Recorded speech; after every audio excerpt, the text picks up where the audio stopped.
Salut girl et bienvenue au podcast En forme, animé par Coach Ali, où je discute de sujets qui entourent l'entraînement et le développement personnel pour t'aider à devenir une meilleure personne et à avoir de meilleures habitudes de vie. Petite mention si tu les remarquer, si jamais tu as envie de t'enregistrer un podcast, on suggère fortement le studio. C'est une équipe d'experts et le studio est de toute beauté. Si tu connais quelqu'un, on suggère fortement la place. Donc aujourd'hui, j'ai envie de te parler de l'aspect gonflé qu'on peut vivre justement durant une remise en forme. Parfois, on va sentir qu'on est ballonné, qu'on est inflammé ou on va faire de la rétention d'eau. Fait que je veux vraiment t'aider à venir repérer en fait quelle option ça peut être puis qu'est-ce que tu peux mettre en œuvre pour réduire cette inflammation-là. Dis-toi que quand le corps réagit de cette façon, c'est un mécanisme de défense. C'est une manière de se protéger contre une irritation ou quelque chose qui est venu perturber le système. Fait qu'on va en parler davantage justement. Je ne vais pas perdre de temps, j'ai envie de te parler en premier lieu de la rétention d'eau. Quand on fait une remise en forme, justement, ça peut arriver, des fois, on va se rendre compte que notre poids va fluctuer sur la balance. On veut avoir une perte de gras, mais on va se rendre compte qu'une semaine à l'autre, on va avoir une variation de comme 2 à 3, même 4 livres de différence sur la balance, d'où la raison de se peser le moins souvent possible parce que c'est une fluctuation qui est normale et qui peut être influencée par plusieurs choses. Entre autres, ton cycle menstruel, OK? Venir déséquilibrer les hormones peut faire en sorte de venir avoir une accumulation au niveau des tissus. Puis c'est vraiment ça la raison. Quand on fait une rétention d'eau, c'est parce que le corps emmagasine des liquides dans les tissus du corps humain, ce qui fait en sorte que justement, ça va avoir un aspect gonflé. Dis-toi que un déséquilibre hormonal, c'est sûr que ça peut venir occasionner une rétention d'eau. Quand on est en grossesse, quand on est aussi en ménopause. Des fois, on va se rendre compte que le corps change beaucoup puis qu'on a plus de difficultés à perdre du gras quand on est en ménopause. C'est parce que la rétention d'eau est beaucoup plus facile dans le corps. Tout ce qui va être aussi débalancement au niveau des insulines, au niveau de l'estrogène, au niveau du stress, également le cortisol. Fait que c'est toutes des hormones que je viens de nommer. Le stress chronique aussi, ça va influencer une rétention d'eau au niveau du corps. L'alimentation aussi va avoir un impact, okay? Le fait de consommer beaucoup de sodium, fait que les aliments qui contiennent énormément de sel, les aliments qui sont transformés. Puis la raison pour ça, c'est parce que le sel a des propriétés de retenir les fluides dans le corps. Donc, c'est la raison pourquoi on veut éviter de consommer trop de sel. Il y a aussi certains médicaments qui vont occasionner une rétention d'eau et il y a également le fait de ne pas s'hydrater suffisamment. Tu sais, ça revient régulièrement, surtout quand les filles, on prend de la créatine, on dit « hydrate-toi suffisamment parce que sinon tu vas faire de la rétention d'eau dans tes tissus ». Fait que c'est vraiment important, dis-toi que le meilleur hydratant pour le corps humain, c'est l'eau. J'aimerais aussi te parler de comment tu peux repérer que tu fais une rétention d'eau. Dis-toi que ça va régulièrement arriver au niveau des mains, au niveau du bas du corps, tu sais, les pieds, les chevilles, au niveau de la chaîne abdominale, puis même parfois au niveau du visage, on va s'en rendre compte. Puis comment qu'on peut vraiment évaluer le tout, c'est que dis-toi que soit ta montre ou tes bagues ou quand tu vas enlever tes bas, tu vas voir que ça va t'avoir marqué sur ta peau. Ou, tu sais, des fois, on enlève notre jeans puis qu'on voit que, justement, là, on a beaucoup de marques, là, c'est parce qu'on est gonflé. Fait que ça va marquer la peau. C'est vraiment des signes qu'on va pouvoir comprendre qu'il s'agit, en fait, d'une rétention d'eau. Donc, c'est intéressant de savoir ça. Puis, dis-toi qu'il y a des choses que tu peux faire, que tu peux mettre en place pour essayer de réduire le plus possible. Tu ne seras pas surprise que je te dise que, justement, tu dois t'hydrater suffisamment. OK? Donc, il faut que tu consommes beaucoup d'eau. On ne parle pas de jus ici, on ne parle pas de sucré, on ne parle pas de boisson. C'est vraiment de consommer de l'eau qui va t'aider à, justement, à ce que ton corps emmagasine pas les fluides. Aussi, ce qu'on veut faire, c'est d'avoir une alimentation qui n'est pas trop élevée en sel et aliments transformés. Puis, quand on parle d'aliments transformés, justement, on parle de tout ce qui est frit, tout ce qui est cuisiné. Fait que, techniquement, assure-toi d'avoir du temps pour faire de la popote, pour faire de la meal prep avec des aliments qui sont frais, des aliments justement, tu sais, très simples, là, tout ce qui est fruits, légumes, des viandes, les viandes végétales, etc., les légumineuses. Je pense que ça peut être intéressant de vraiment faire en sorte qu'on puisse se cuisiner des choses santé par nous-mêmes et non pas aller opter pour des choses qui sont préfaites. Souvent aussi, ben, tout ce qui vient des restaurants, on ne sait pas l'apport en sodium qui a été fait dans les plats. Quelque chose que tu peux consommer aussi, c'est du potassium, parce que le potassium a des propriétés à venir équilibrer les fluides dans le corps. Donc, ça peut être intéressant justement de consommer des bananes, des avocats, de l'épinard et des pommes de terre aussi qui contiennent beaucoup de potassium. Donc, très intéressant aussi de pouvoir augmenter cet apport-là quand on se sent un petit peu justement en rétention d'eau, qu'on se sent gonflé.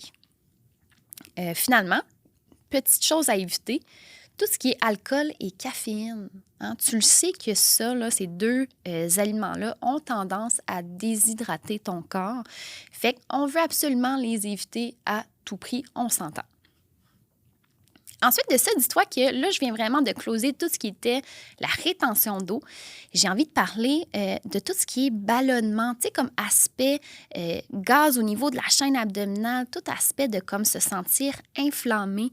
Donc ça, c'est un petit peu différent, justement. Ça va avoir plus rapport avec l'alimentation, ce qu'on va consommer. Ça va avoir rapport avec des troubles digestifs, par exemple la constipation. Tu sais, tantôt, quand je te parlais aussi d'aliments, là, je vais t'en parler tantôt, là, mais il y a des aliments qui ont des propriétés inflammatoires. OK? Fait que ça va avoir tendance à venir causer de l'inflammation au niveau de tout ce qui est ton système digestif. Il y a des allergies aussi là, très communes, comme tout ce qui est lactose, ce qui est aussi le gluten, qui peut occasionner un état d'alerte pour le corps. Donc, le corps, pour se protéger, va créer de l'inflammation. C'est un mécanisme de défense contre un irritant. Là, juste te rappeler aussi que tu vas le savoir si tu es allergique au lactose ou au gluten, ton corps va vraiment, vraiment réagir d'une façon extrême. Généralement, si ce n'est pas une allergie, tu devrais quand même assez bien tolérer ces aliments-là. Des fois, j'ai l'impression qu'aujourd'hui, on se dit « Ah, il faut vraiment éviter de boire du lait, de tout ce qui est lactose, le fromage, etc. Puis il faut vraiment éviter de manger plein de pâtes, etc. » Alors que, en fait, non, ton corps, il est capable de tolérer ces aliments-là. Il ne faut pas non plus aller à l'extrême puis supprimer des aliments parce qu'on pense que notre corps va se ballonner à chaque fois. Okay? Mais il faut vraiment être attentif et voir comment notre corps réagit à certains aliments. Puis des fois, c'est difficile de venir trouver exactement l'aliment qui peut causer ça parce que chaque corps est différent. C'est sûr qu'il y a des tests qu'on peut faire justement, puis il faut en parler avec notre médecin. Mais il y a des aliments qui sont inflammatoires à coup sûr. Je vais t'en parler tantôt aussi, que tu dois absolument éviter. Dis-toi que le stress chronique aussi, ça va faire en sorte que tu vas avoir des ballonnements au niveau de la chaîne abdominale. On veut vraiment comme essayer de diminuer notre stress, de faire des choses qui vont nous sortir de notre quotidien pour nous faire penser à des choses qu'on aime faire des choses qui nous donnent du plaisir, du bonheur aussi. Fait que l'entraînement, souvent, c'est un bon déstressant. On s'entend. Il y a aussi des fois des contraceptions qui vont occasionner des ballonnements. OK? Si, par exemple, tu t'es fait poser un stérilet, bien, c'est sûr que c'est un corps étranger dans ton body. C'est la raison pourquoi il va avoir une certaine inflammation qui va durer quelques jours. Des fois, on s'en rend compte, puis là, on réalise « Ah, c'est vrai, j'ai fait telle intervention. » C'est la raison pourquoi tu vas sentir que tu es inflammé.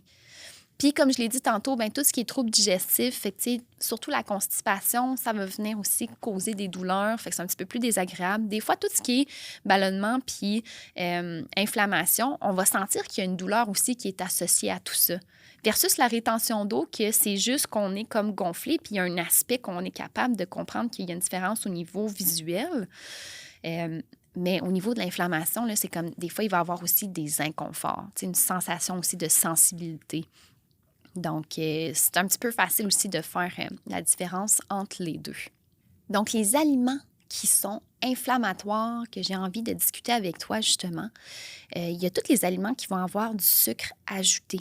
Fait que si on parle de bonbons, on parle des boissons qui ont tout du sucre ajouté. Il y a des jus aussi, des fois, qui ont du sucre ajouté. On veut éviter ça. Les fluctuations au niveau hormonal, c'est ce qui va causer aussi de l'inflammation. Donc, insuline, c'est une hormone. Si tu consommes beaucoup de sucre, c'est certain que ça va venir faire une fluctuation. Puis, ça va faire en sorte que probablement que cette inflammation-là va faire une différence sur la balance aussi également. Fait qu'il faut le savoir.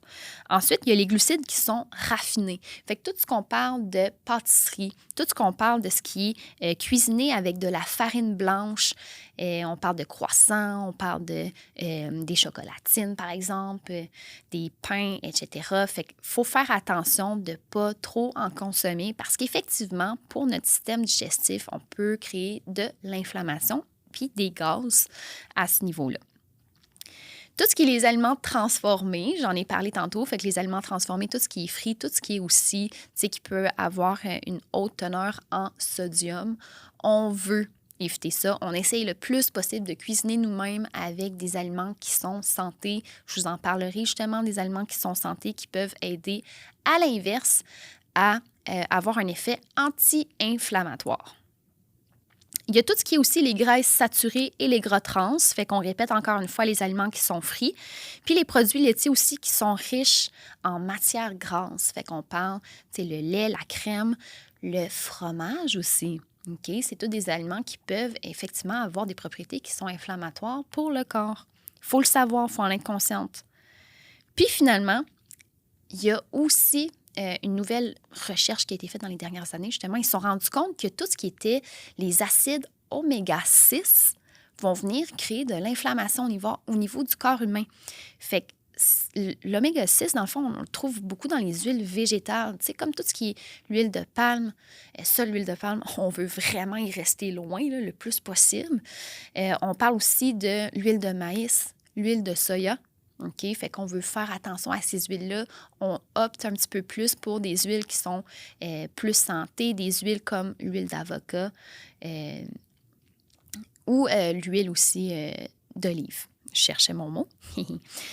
Fait que dis-toi qu'en revanche, justement, j'ai envie de te parler des aliments qui ont des propriétés anti-inflammatoires. Fait que vraiment, pour t'aider, là, tu vas vouloir aller vers des aliments comme les fruits, les légumes, les légumineuses aussi, tu sais, tout ce qui est pois chiches, etc., les noix, les graines aussi. Tu sais, quand on parle de consommer des graines de chia, des graines de chanvre aussi, ça va aider à travailler sur l'aspect aussi là, inflammatoire. Donc, on veut vraiment opter pour ça. Puis, les poissons gras aussi, les poissons gras qui contiennent de l'oméga 3. Fait qu'à ce niveau-là, ça va nous aider à avoir des propriétés qui sont anti-inflammatoires. Il y a certaines épices aussi qui sont à optimiser. OK? Puis ça, là, je trouve que c'est une arme secrète. Si jamais tu sens que tu es ballonné, puis que tu as des gaz, puis ou tu es constipé, ou que tu as l'impression justement que tu es full inflammé, puis que ça en est même rendu sensible, bien, tu peux consommer on s'entend, de l'eau, c'est ce qu'il y a de mieux. Puis de l'eau qui contient des petites épices, fait comme du gingembre, du curcuma, du paprika. Tu sais, c'est pas pour rien là, que tu as entendu qu'il y a des filles qui faisaient une détox là, avec de l'eau citronnée avec du gingembre. Bien, le gingembre a vraiment des propriétés qui sont anti-inflammatoires. OK? J'aime vraiment pas le mot détox. On devrait plutôt l'utiliser pour anti-inflammatoire. Fait que c'est pour ça qu'il y a des filles qui font ça à chaque matin. Elles se lèvent puis consomment une boisson comme ça. Le citron, ça donne un petit goût, justement, puis ça a des très bonnes propriétés. Puis le gingembre qui est anti-inflammatoire. Aussi, on pense aussi au petit jus d'ose. Tu sais, le jus d'ose là, qui est jaune, là, c'est le gut shot. Là. Bien, c'est pas pour rien qu'il y a du gingembre dedans et du jus d'orange aussi frais, pressé. Dis-toi que c'est ce qu'il y a de mieux aussi pour l'aspect inflammation du corps. Puis, tu sais, il fut un temps où on faisait...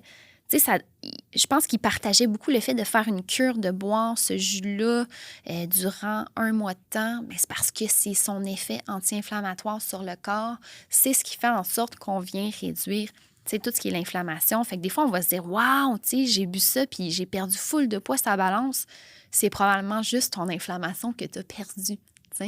Fait que c'est intéressant justement d'en jaser parce qu'effectivement, ça a tous des effets anti-inflammatoires. Puis dis-toi que j'ai pas nommé, mais la cannelle puis l'ail aussi, C'est des très bonnes épices qui ont des propriétés anti-inflammatoires. Fait que ces aliments-là, on veut vraiment les optimiser dans notre quotidien, puis on va aller chercher un équilibre au niveau nutritionnel pour venir combattre le tout. Je veux quand même normaliser la chose. L'inflammation que ton corps va créer, là, c'est une défense, c'est un mécanisme de défense. Fait qu'il faut comprendre que c'est normal, puis il faut aussi apprendre à vivre avec. Là. Puis tu sais, tu le sais, on a un cycle menstruel, on a un déséquilibre hormonal à tous les mois. Fait que, tu sais, d'avoir ces menstruations puis de se dire, bien là, je suis ballonnée à chaque fois, j'aimerais ça éviter ça. Il y a des choses que tu ne pourras pas contrer. Il y a des choses que va falloir que tu apprennes à vivre avec. Il faut lâcher prise. OK? Fait que je veux vraiment prendre le temps de t'en parler parce que faut que tu comprennes que ça fait partie de ta réalité, puis it is what it is. Puis oui, effectivement, ton poids va être un petit peu plus élevé parfois durant que tu vas être dans tes menstruations ou bien dans tes SPM. Ça dépend vraiment de chaque fille. Chaque corps est différent, mais dis-toi que c'est tout à fait normal. Puis, dernier petit point face justement à tout ce qui est inflammation et ballonnement. Tu sais, tantôt, j'ai parlé de troubles digestifs, entre autres la constipation. Je pense qu'il y a moyen de pouvoir justement aider le plus possible le corps à combattre la constipation, on s'entend. Le but, c'est d'hydrater le corps pour aider à sortir la chose. Fait que dis-toi que tu peux consommer beaucoup, beaucoup d'eau. Tu veux t'hydrater en masse, OK? On veut vraiment y aller avec l'eau. C'est le meilleur hydratant pour le corps humain, pour le système digestif.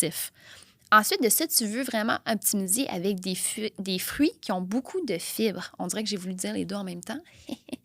Fait que des fruits qui ont beaucoup de fibres, dis-toi qu'on parle ici des pruneaux, on parle de la poire, on parle de la pomme, l'orange aussi, les fraises, les framboises. Fait que c'est toutes des choses qu'on va optimiser. Les légumes aussi qui ont des feuilles, fait que les épinards, le brocoli, dis-toi aussi le chou frisé, c'est toutes des bonnes options que tu peux consommer pour t'aider quand tu te sens un petit peu plus constipé. Les légumineuses aussi, ça va être des bonnes options pour s'aider. Puis finalement, le yogourt avec des probiotiques. Ça aussi, là, ça va venir faire une meilleure culture des bactéries dans ta microbiote, etc. Fait que c'est vraiment ce qui va t'aider.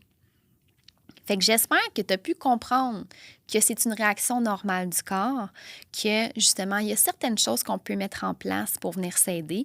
Quand on fait une remise en forme, c'est sûr que notre alimentation va changer. Des fois, on dirait que notre corps, on lui donne beaucoup de bons aliments. Puis là, bien, on arrive le week-end, on a envie de justement manger d'autres types d'aliments qui sont un petit peu plus sucrés, qui sont un petit peu plus salés aussi, des repas au restaurant. Bien ça, c'est sûr que pour ton corps, ça va être un certain choc parce qu'il est habitué à mieux manger aussi. Fait que c'est pour ça que parfois, on va se dire, voyons, j'ai cheaté, mais comme j'ai pris 3 livres, ça balance. C'est normal. OK, tu as de l'inflammation, c'est pas du gras. OK? Juste faire la distinction, c'est hyper important. C'est hyper normal aussi. J'espère qu'il y a certaines choses que tu vas pouvoir mettre en place. J'ai l'impression que quelque chose qui revient régulièrement, justement, c'est de manger des aliments qui sont frais, qui sont considérés comme étant sains, de consommer beaucoup d'eau aussi. C'est vraiment comme la chose à faire, puis d'être consciente que justement, c'est une réalité qu'on doit vivre avec, qui se répète aussi à tous les mois pour nous, les femmes.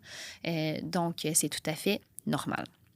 Si jamais tu as des questions face au sujet d'aujourd'hui, face à comment tu peux te sentir, face à justement certains symptômes que tu peux vivre, laisse-moi savoir en commentaire, ça va me faire plaisir de t'aider, de répondre aussi à tes questions. Si jamais tu aimerais que j'aborde un sujet dans les prochains épisodes, ça va me faire plaisir aussi de l'aborder. Sinon, je t'invite à liker la vidéo, l'épisode. Je t'invite à mettre un 5 étoiles, justement aussi, abonne-toi donc à la chaîne. Ça aussi, c'est motivant. Si tu t'abonnes à la chaîne, là, ça va me faire un grand plaisir. Tu ne manqueras aucun épisode aussi.